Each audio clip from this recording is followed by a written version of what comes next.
காலையில் வந்து நான் வெறும் வெஜிடபிள்ஸ் சாப்பிட்றேன். ஆ எந்திரிச்சோடனே ஜீரக தண்ணி குடிப்பேன்.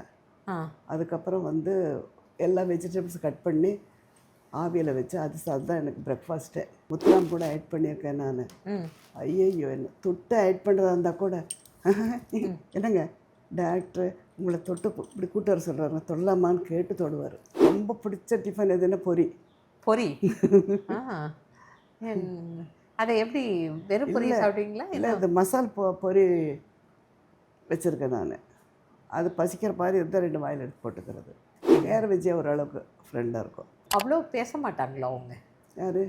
கே விஜயாம்மா. விஜயாவா? பேசுகிறவங்ககிட்ட பேசும், இல்லைன்னா இல்லை. நானும் அப்படி தான் உட்காந்துருப்பேன். ஒரே பொண்ணு இல்லை உங்களுக்கு? ஒரே பொண்ணு. அது தனியாக இருக்குது. இந்த வெளியூருன்னு படம் வந்து ஆரம்பித்ததே அவங்க பாரதி ராஜா சார் கையை ஆனதுக்கு அப்புறம் தான். அதுக்கு முதல்ல ஆர்டிஸ்ட்டை வெளியே பார்க்க முடியாது. பார்க்குறதா இருந்தால் குதிரைக்கு கொம்பு முளைச்சா பார்க்க அந்த மாதிரி தான். அவங்க இறந்தாருன்னு சொன்னோன்னா கேர் விஜய் எனக்கு ஃபோன் பண்ணிச்சு. என்னங்க அதுக்கு சொல்ல முடியல. என்னங்க நீங்கள் முத்துராம் வீட்டுக்கு ஃபோன் பண்ணி கொஞ்சம் பேசுங்களேன், என்னன்னு பேச. ஏம்மா இந்நேரத்தில் பண்ண சொல்கிறேன் என்ன? இல்லை நீ கொஞ்சம் பண்ணுங்களேன் எனக்காக அப்படின்னுச்சு. சரின்ட்டு பார்த்தா விஷயம் அப்படி இருக்கு. பாடி வரல. நான் போய் அங்கேயே உட்காந்துருந்தேன். ஓஹோ, அநியாயம். நல்ல மனுஷன். நாங்கள்லாம் அவரை வேடிக்கை பார்ப்போம். சித்ரா பௌர்ணமி ஷூட்டிங்கு காஷ்மீர் போயிருக்கும்போது அந்நேரத்தில் சேர்த்து இப்படி எக்ஸசைஸ் அதை பண்ணுறது இதை பண்ணுறது. அவ்வளோ எக்ஸசைஸ் பண்ணுவார் இல்லையா? எப்படி அவர்? இல்லை, அது ரொம்ப ஏர்லி மார்னிங் வந்து மேலே ஊட்டியில் வந்து உங்களுக்கு ஆக்சிஜன் கம்மியாக தானே இருக்கும். அது ரொம்ப ஜாகிங் பண்ணிட்டு இருந்திருக்கிறாரு. அந்த இது இல்லாத போயிடுச்சு. அவருக்கு பிபி இருக்குது. நல்ல கேரக்டரு, ரொம்ப தங்கம். எல்லார்ட்டையும் பழகிறதுல வந்து சிரிப்பார். சிரிச்சா இந்த வீடே 2 ஆகிடும். சிரிப்பார், நல்லா சிரிப்பார்.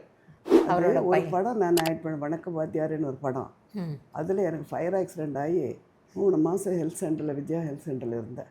அப்படியே பிடிச்சி குப்பு குப்புண்டு எரியுது. நான் முடியல. எனக்கு இந்த விரல சதையெல்லாம் தொங்கு சதையை கண்ணால் பார்த்தேன். நான் இந்த கிராமத்தில் இருந்த ஒரு பொண்ணு அவ்வளோ தைரியமாக நீங்கள் வந்திருக்கீங்கன்னா இந்த ஏவிஎம் எனக்கு நீங்கள் போட்ட லெட்ரு தான். ஆமாம், கண்டிப்பாக. அவர் செட்டியாரை என்ன பண்ணார், எனக்கு படம் நிறைய வந்து அந்த சமயத்தில் வேண்டாப்பா. அப்போ எப்படின்னா வர்ற சம்பளத்தில் ஏவிஎம்க்கு பாதி கொடுத்துடணும், எங்களுக்கு பாதின்னு எக்ரிமெண்ட்டு. ஆனால் வந்து படம் நிறைய வந்தோடனே அந்த பொண்ணு நல்லா இருக்க நம்ம கெடுக்கக்கூடாதுப்பா அப்படின்னு வாசுமேனன் ஒரு மேனேஜர் இருந்தார். இதை கேன்சல் பண்ண சொல்லிடு அப்படின்னு சொல்லி கேன்சல் பண்ணிவிட்டு ஸோ அந்த கான்ட்ராக்டை கேன்சல் பண்ணிட்டார். சுசிலாமா அங்கே ஏவிஎம் கான்ட்ராக்ட் தாங்க. எஸ்பி முத்துராமன் அங்கே இருந்தவர் தான்.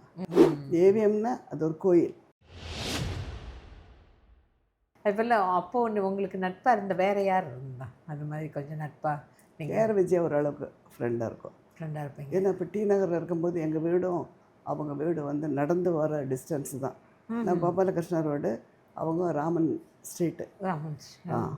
நடந்து போகிற டிஸ்டன்ஸ் தான். அது அந்த அளவுக்கு நாங்கள் 2 பேரும் ஃப்ரெண்டாக இருப்போம். அது நம்ம வீட்டுக்கு வரும். அது கர்ப்பமாக இருக்கும்போது நம்ம வீட்டில் சமைச்சா கொடுத்து அனுப்புவாங்க எங்கள் அக்கா. நல்லா இருக்குன்னு சொல்லிட்டு கொடுத்து அனுப்புவாங்க. சின்னதில் அது கஷ்டப்பட்ட காலத்தில் இருந்து அது நல்லா இருந்து இப்போ தனியாக அலூஃபாக இருக்குது. என்னையாட்டம் தான் இருக்காங்க. நான் வீட்டுக்கு போயிருந்தேன். நான் நல்ல வீடெல்லாம் நல்லா இருக்குது. சின்ன வீடாக இருந்தாலும் அழகாக வச்சுருக்கேன். நீங்கள் வந்தது ரொம்ப சந்தோஷம், நீங்கள் வந்தது ரொம்ப சந்தோஷம் அவ்வளோ சொல்லிச்சு. பாவம். அதுதான். ஒரே பொண்ணு இல்லை உங்களுக்கு? ஒரே பொண்ணு. அது தனியாக இருக்குது. அவ்வளோ பேச மாட்டாங்களா அவங்க? யார்? கே விஜயாம்மா. விஜயாவா? பேசுகிறவங்ககிட்ட பேசும், இல்லைன்னா இல்லை. அவ்வளோதான். நானும் அப்படி தான் உட்காந்துருப்பேன். அப்போல்லாம் வந்து ஆர்டிஸ்ட்டுக்கெல்லாம் வந்து ஷூட்டிங் வந்துச்சுன்னா ஜென்ஸுக்கெல்லாம் தனியாக ஒரு பக்கம் சேரு, லேடிஸுக்கெல்லாம் ஒரு பக்கம் போடுவாங்க. லேடிஸுக்கு தனியாக ஃபேனு ப்ரொஃப்ளோர் மாதிரி பெரிய இது இருக்கும். ஃபேனை தனித்தனியாக எல்லாத்துக்கும் போட்டு. ஆமாம், பெரிய ஃபேனு. அது அந்த மாதிரி போட்டு வைப்பாங்க. இப்போ என்னன்னா ஹாய் பாய், கையை குடிக்கிறது, ஹக் பண்ணுறது எல்லாமே இந்த காலத்தில் நடக்குது. சினிமான்னு சொல்லலை, எல்லா இடத்துலையும் அப்படி தான் நடக்குது. இந்த அவ்வளோ பெரிய ஃபேன்லாம் போட்டால் முடியெல்லாம் கலைஞ்சி ஓடி ஒன்றும் ஆகாது. ஒன்றும் ஆகாதா? ஏன்னா நீங்கள் ஏவிஎம்ங்கும் போது அங்கே சரஸ்வதி அம்மான்னு ஒரு அம்மா எங்களுக்கு தனியாக, எங்களுக்கு கூட ஆள் வந்தாலும் அந்த அம்மா எங்கள் கூட தனியாக இருக்கும். என்ன நல்லதெல்லாம் பார்க்க நல்லா இது பண்ணிப்பாங்க. ஏவிஎம்ல ஏவிஎம்னா அது ஒரு கோயில். கரெக்ட். அந்த மாதிரி யாரும் உள்ளே வர முடியாது. ம் ஆ ம் ம் அந்த மாதிரி திருலோச்சந்தர் சாரு, அப்புறம் சரவணன் சாரு, முருகன் எல்லாருமே வந்து அண்ணன் தம்பிங்க மாதிரி இருப்பாங்க. ஒரே மாதிரி ட்ரெஸ்ஸு ம் எல்லாம். ஆனால் உங்களுக்கு வந்து நீங்கள் ஊரில் இதில் இருந்த கிராமத்தில் இருந்த ஒரு பொண்ணு அவ்வளோ தைரியமாக நீங்கள் வந்திருக்கீங்கன்னா இந்த ஏவிஎம் எனக்கு நீங்கள் போட்ட லெட்ரு தான் இல்லை? ஆமாம், கண்டிப்பாக. ஆ ஆமா. அவர் செட்டியாரை என்ன பண்ணார், எனக்கு படம் நிறைய வந்தது அந்த சமயத்தில். ம் வேண்டாப்பா, ம் அப்போ எப்படின்னா வர்ற சம்பளத்தில் ஏவிஎம்க்கு பாதி கொடுத்துடணும், ம் எங்களுக்கு பாதின்னு எக்ரிமெண்ட்டு.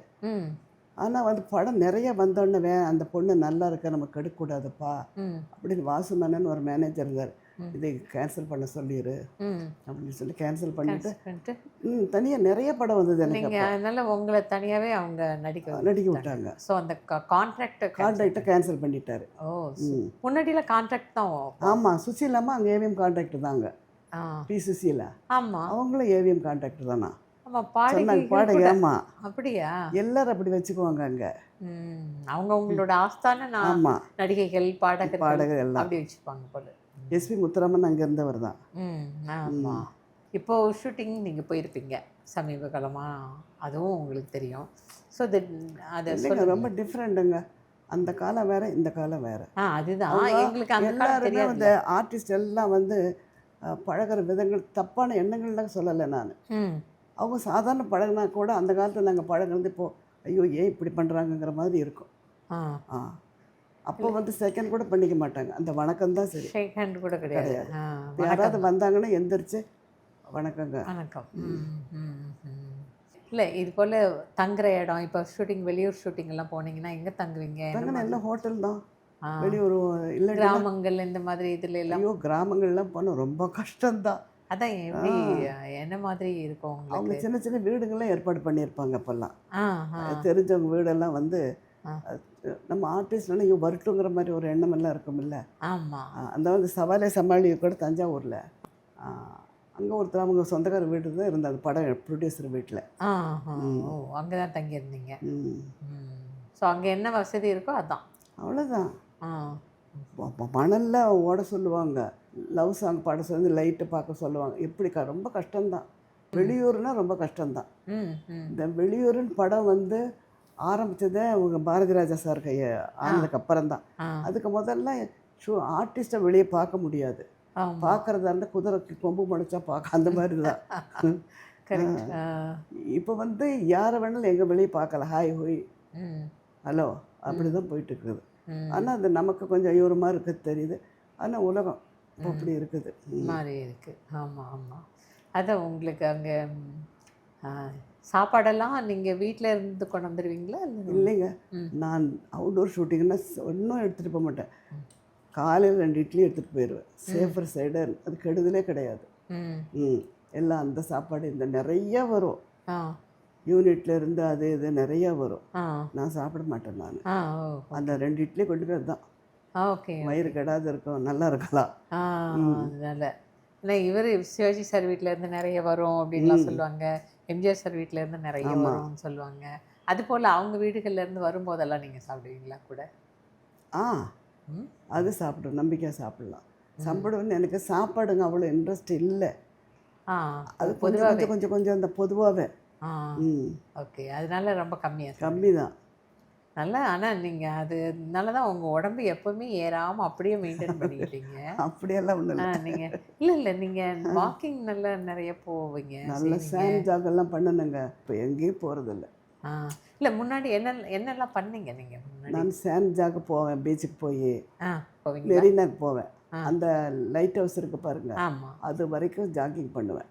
ம் ம் காந்தி சிலை இருக்குல்ல, ஆமாம். அதிலிருந்து நேராக அந்த ஒரு பிரிட்ஜ் இருக்குது, ஆ அது வரைக்கும் வந்து ஒரு புகாரி ஹோட்டல் இருக்கும். அப்போ கொஞ்சம் தரையாக வரும். ஆ அதுக்கப்புறம் அது வரைக்கும் போயிட்டு திருப்பி வரும்போது நடந்து வந்துடும் மணல்லையே. முதல்ல ஜாகிங் போவீங்க. மொதல் ஜாகு சேண்ட் ஜாக். ஆ ம் அப்புறம் நடந்து. அப்போது ஸ்ரீபிரியா, ராதிகா, ஷீலா 3 பேர் வந்து அரட்டை அடிச்சுட்டு உட்காருவாங்க. ஆ ஓ நான் சொல்ல என்னம்மா இது நடக்கலையா, நீங்கள் நடங்க, ம் நாங்கள் பேசுறதுக்காக வந்திருக்கோம்பாங்க 3 பேரும். Okay okay. அவங்க அவர் வீட்டுக்கு போயிட்டு வந்து ம் சாணி தெளிப்போம் நாங்கள். அப்போ சாணி தெளித்து கோலமெல்லாம் போட்டுட்டு மேலே போய் ட்ரெஸ் சேஞ்ச் பண்ணிவிட்டு யோகா பண்ணுவேன். ஆ யோகா நானே கற்றுக்கிட்டேன். அப்படியா? ஓ சரி அதெல்லாம் சரி. பண்ணிவிட்டு தென் அதுக்கப்புறம் வந்து ஷூட்டிங் ரெடியாக மேக்கப் போட்டு ட்ரெஸ் சேஞ்ச் பண்ணிவிட்டு ஆ ரெடி ஆகிட்டு போயிடுவேன். ஓ ஏதோ உங்களுக்கு உடம்பு ஏறாமல் இருக்கிறதுக்கு நீங்கள் இதெல்லாம் பண்ணுறது ஒரு ரீசன் நினைக்கிறேன் இல்லை? சாப்பிட்றது கொஞ்சமாக ஆமாம், சாப்பிட்றது. அது எப்போ சின்னதுலேருந்து ரொம்ப அந்த குட் ஹீட்டர் கிடையாது நான். ஆ அது அதனால அது ஒன்று. அது மாதிரி யோகா செய்கிறீங்க, இந்த வாக்கிங் போகிறீங்க அப்படின்னு. எனக்கு ரொம்ப பிடிச்ச டிஃபன் எதுன்னா பொரி. பொரி. ஆ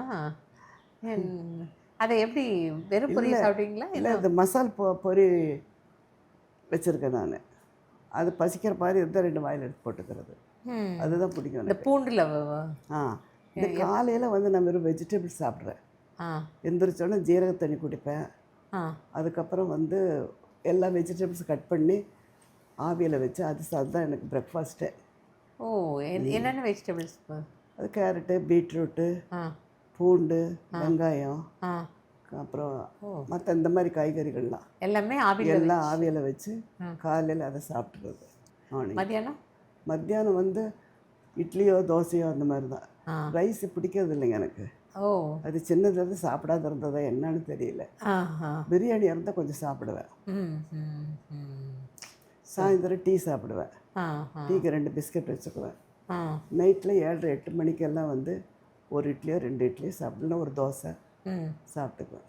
ம் அவ்வளோதான். ம் படுக்கும்போது தண்ணி குடிச்சிட்டு படுத்துக்குவேன்.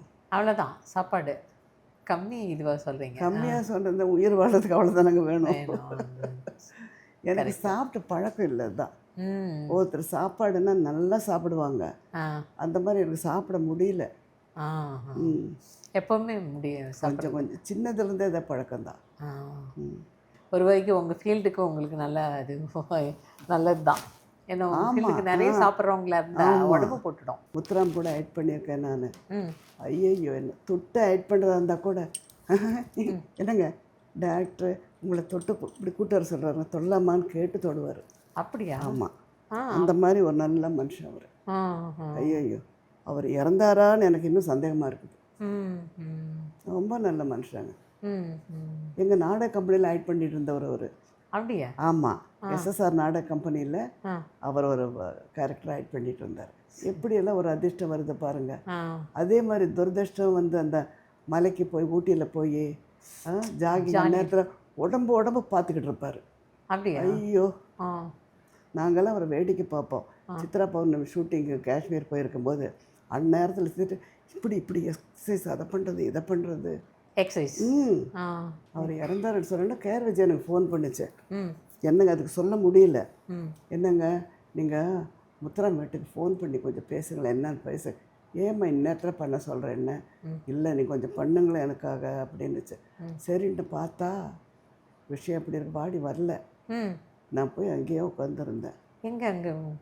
இவங்க வீட்டில், முத்துராம் வீட்டில். ஆ ஆ அதுக்கப்புறம் தான் வந்தது அது. ஓஹோ. அநியாயம், நல்ல மனுஷன். ஆ அவ்வளோ எக்ஸசைஸ் பண்ணுவார் இல்லையா?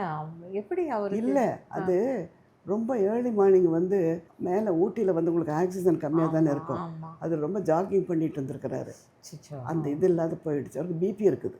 நல்ல கேரக்டரு, ஆ ரொம்ப தங்கம். எல்லார்ட்டையும் பழகிறதுல வந்து சிரிப்பார். சிரிச்சா இந்த வீடே ரெண்டாயிடும். ஆ சிரிப்பார், நல்லா சிரிப்பார். ஓ அது சத்தமாக வெளிப்படையா. ஆ ரொம்ப கூச்சமான ஆமாம், சுபாவம். ஆ நடிகை. நல்லா ஃப்ராங்காக பேசுவார், எல்லாத்துலேயும் நல்லா பேசுவார். ஆ எல்லாம் இது. கார்த்திக் ஆனால் பேசியிருக்கீங்களா? எப்படிப்பட்ட டைப்? கார்த்திக்கிட்டா? கார்த்திக். ஆ கார்த்திக். கார்த்திக்கிட்ட அந்த அளவுக்கு நான் பேசுனதில்லை. முத்துராமன் சார். முத்துராமன் சார். சரி. அது அவரோட ஒரு பையன். படம் நான் ஆட் பண்ண, வணக்கம் வாத்தியாருன்னு ஒரு படம். ம் அதில் எனக்கு ஃபயர் ஆக்சிடெண்ட் ஆகி 3 மாதம் ஹெல்த் சென்டரில், விஜயா ஹெல்த் சென்டரில் இருந்தேன்.